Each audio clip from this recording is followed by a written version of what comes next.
तारुफ। मैं सलीम सारंग हूँ, मुस्लिम वेलफेयर एसोसिएशन का राष्ट्रीय अध्यक्ष। सर, आज आपका औरंगाबाद शहर में दौरा किस तारीख से हुआ सर? देखिए, मुसलमानों के मसले मसाइल जो है वो औरंगाबाद में इस वक्त सबसे ज़्यादा है। जो हालात मुसलमानों की यहाँ हैं तालीम को लेकर, और हमारी जो संगठन है वो तालीम पे काम करती है। हमारी संगठन का एक मोटो है, कहीं ना कहीं एजुकेशन मुसलमानों को बहुत पीछे कर दिया गया है और उस एजुकेशन में हम मुसलमानों को ऊपर लाना चाहते हैं। तो एजुकेशन, प्रोटेक्शन और रिजर्वेशन ऑन एजुकेशन के तालीम के ऊपर हम चाह रहे हैं कि महाराष्ट्र सरकार मुसलमानों को 5% रिजर्वेशन दे। उस रिजर्वेशन अगर मुसलमानों को महाराष्ट्र सरकार देती है तो कोई उठ के ये नहीं बोलेगा कि ये अब्दुल पंचर वाला है। हम अब्दुल IPS ऑफिसर क्रिएट करने की बात कर रहे हैं। तो हम हमारे हक की पढ़ाई के लिए एक डिमांड करते हैं कि मुस्लिम आरक्षण जो काफ़ी टाइम से माननीय हाई कोर्ट ने मुसलमानों को दिया है, वो आरक्षण मुसलमानों को दिया जाए। उसी लाइन पर बात करते हुए हम औरंगाबाद से ये बात शुरू करते हैं कि एजुकेशन के ऊपर मुसलमानों को आरक्षण मिलना चाहिए।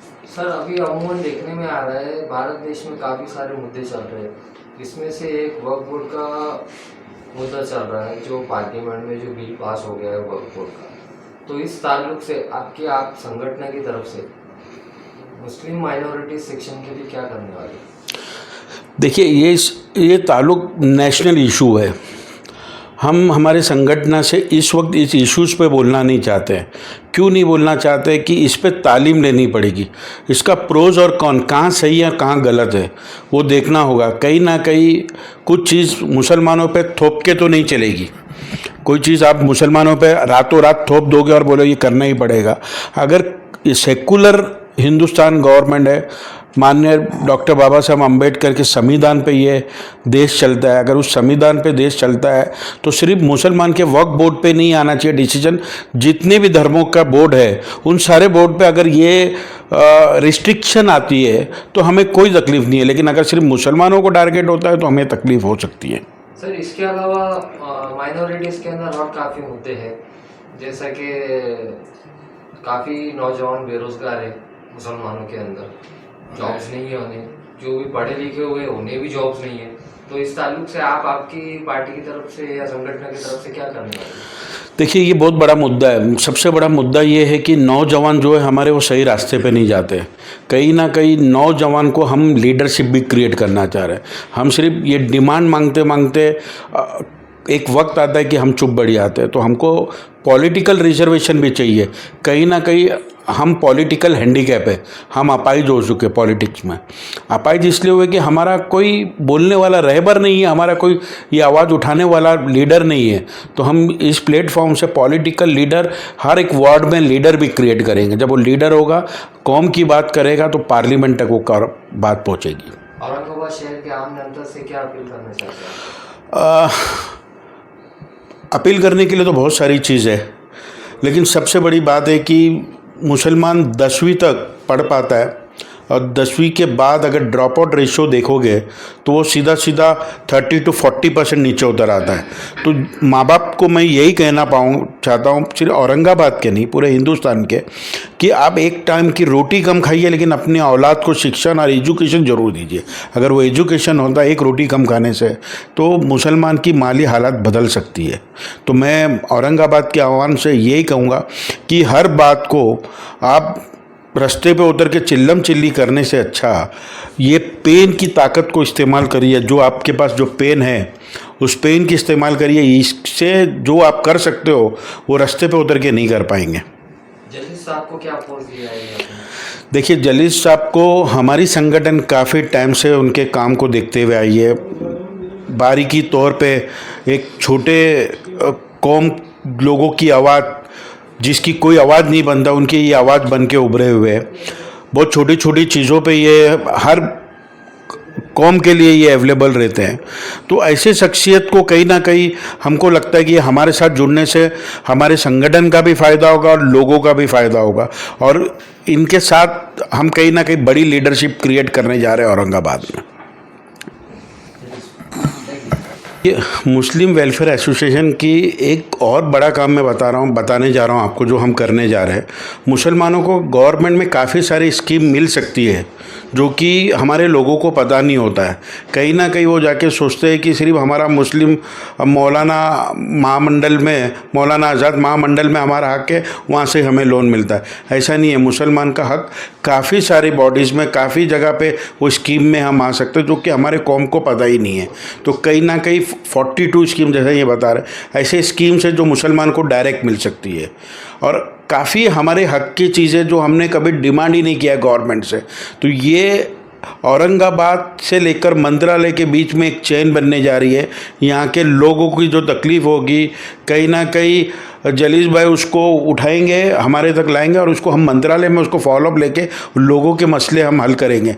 कहीं ना कहीं गवर्नमेंट की जो स्कीम है वो हर कौम को वो मिलना चाहिए, उसमें मुसलमानों को भी वो चीज़ मिलनी चाहिए। उससे नवाजा गया है सर ने, क्या किसको उससे नवाजा? देखिए, मैं सलीम सारंग साहब का शुक्रिया अदा करता हूं कि उन्होंने मुस्लिम वेलफेयर एसोसिएशन में एक मुझे बहुत बड़ी जिम्मेदारी दी है। और मैं अल्लाह ताला के हुजूर ये दुआ करता हूं कि परवरदिगार साहब ने जो मुझे ज़िम्मेदारी दी है उसमें मुझे पूरा करने के लिए मुझे ताकत और हिम्मत परवरदिगार अता फरमाए। मुझे औरंगाबाद का जो है सिटी प्रेसिडेंट दिया है जिम्मेदारी, और उसी के साथ साथ साहब ने मराठवाड़ा के निरीक्षक पद की भी जो है मुझे जिम्मेदारी दी है। जैसा कि साहब ने अभी बताया है कि 3 चीज़ों पे, आरक्षण, संरक्षण और 3 चीज़ों पर जो हम लोग काम कर रहे हैं, शिक्षण, इन चीज़ों पर, तो हमारा कॉन्सेंट्रेट ज़्यादा यही रहेगा कि हमारी वेलफेयर एसोसिएशन की तरफ से जो है हम इन चीज़ों पर काम करें। और जो लोग इससे वंचित है, जो लोग इससे महरूम है, उन लोगों को ये हमारी जो वेलफेयर एसोसिएशन है, मुस्लिम वेलफेयर एसोसिएशन, उसके ज़रिए प्लेटफॉर्म देकर उनको मुख्य धारा में लेकर आए। तो मेरी आपके चैनल के माध्यम से औरंगाबाद और मराठवाड़ा के तमाम लोगों से मेरी यही गुजारिश है कि आप ज़्यादा से ज़्यादा तादाद में हमारी मुस्लिम वेलफेयर एसोसिएशन का हिस्सा बने, हमसे जुड़े, और आपके जो भी मसले मसाइल है ये 3 चीज़ों को लेकर हमें उसका करने का मौका दे, ताकि हम आपके जो मसले मसाइल है वो उठाएं और जो है गवर्नमेंट तक, स्टेट और नेशनल जो सेंट्रल गवर्नमेंट है, वहाँ तक हम आपके मसले ले जाकर जो है हल करने की हम पूरी कोशिश करेंगे। जी, अल्हम्दुलिल्लाह मुस्लिम वेलफेयर ऑर्गेनाइजेशन जो बनी है, एसोसिएशन, जो सलीम सारंग साहब ने इसका इब्तिदा किया है, और ये ऑर्गेनाइजेशन इंशाअल्लाह आने वाले वक्त में पूरे महाराष्ट्र में नहीं बल्कि पूरे हिंदुस्तान में एक नई पहल करेंगी। और इंशाअल्लाह सिर्फ पहले ही नहीं बल्कि मुसलमानों की ज़िंदगी में एक नया ट्रांसफॉर्मेशन लाने की हमारी सोच रहेंगी, जिसमें शहर औरंगाबाद से ये जिम्मेदारी को शुरू किया जा रहा है। मतलब अहमद जलीस साहब की ज़ेर सदारत में शुरू किया जा रहा है, और इसके साथ साथ पूरे महाराष्ट्र में जिम्मेदारी दी गई है। तो हर जगह पर सलीम सारंग साहब अपनी ओर से खिदमत अंजाम दे रहे हैं, विज़िट कर रहे हैं और चीज़ों को इम्प्लीमेंट कर रहे हैं। जैसा भी बताया कि एजुकेशन में भी अगर क्वालिटी एजुकेशन की बात की जाए तो क्वालिटी एजुकेशन में जिस तरह से इम्प्लीमेंटेशन होना चाहिए, स्पेशली माइनॉरिटी स्कूल्स में उस तरीके से नहीं हो रहा है। ये सबसे बड़ी मसला है। और साथ ही साथ जो रोज़गार की बात की गई, स्किल डेवलपमेंट ये एक ऐसा प्रोसेस है जिसके ज़रिए शॉर्ट टर्म कोर्सेस करके ही बहुत सारे यूथ रोज़गार कमा सकते हैं। और जैसा कि माइनॉरिटीज़ के अंदर हमें पता है कि भाई मौलाना आज़ाद का लोन मिलता है, सिर्फ लोन ही नहीं बल्कि 40+ स्कीम्स ऐसी है जिसके माध्यम से मुस्लिम कम्युनिटी और अल्पसंख्यक समाज ये बहुत सारा अपने ओर से डेवलप हो सकता है। ये तमाम चीज़ें की जाती है। तो हमारी सोच यही है कि गवर्नमेंट से, जैसा कि हम हिंदुस्तान के बाइज़्ज़त शहरी है, तो हम मांगेंगे नहीं बल्कि हमारी जो कॉन्स्टिट्यूशन ने हमें जो चीज़ें अलॉट किया गया है उसके ज़रिए हम जाएंगे और इंशाअल्लाह सभी चीज़ों के ऊपर इम्प्लीमेंट करके हासिल करेंगे।